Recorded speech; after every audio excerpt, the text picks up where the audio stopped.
নমস্কাৰ বন্ধুসকল, স্বাগতম জনাইছোঁ আপোনালোকক আমাৰ ইউটিউব চেনেললৈ। আজি আমি আলোচনা কৰিম আসাম থাৰ্ড গ্ৰেড আৰু ফ'ৰ্থ গ্ৰেডৰ বাবে। আজি প্ৰথমটো প্ৰশ্ন, অসমৰ প্ৰথম মুখ্যমন্ত্ৰী কোন আছিল?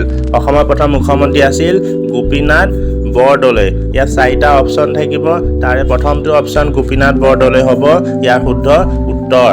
দ্বিতীয় প্ৰশ্ন, ভাৰতৰ প্ৰথম মহিলা প্ৰধানমন্ত্ৰী কোন আছিল? এনচাৰ হ'ব ইন্দিৰা গান্ধী। তৃতীয় প্ৰশ্ন, আমি তাপ আৰু পোহৰ পোৱা নক্ষত্ৰটোৰ নাম কি? এনচাৰ হ'ব সূৰ্য। সূৰ্য হ'ব ইয়াৰ শুদ্ধ উত্তৰ। পিছৰ প্ৰশ্নটোলৈ আগবাঢ়ো আহক। আমাৰ পিছৰটো প্ৰশ্ন হৈছে, সৌৰজগতৰ আটাইতকৈ দূৰত থকা গ্ৰহটোৰ নাম কি?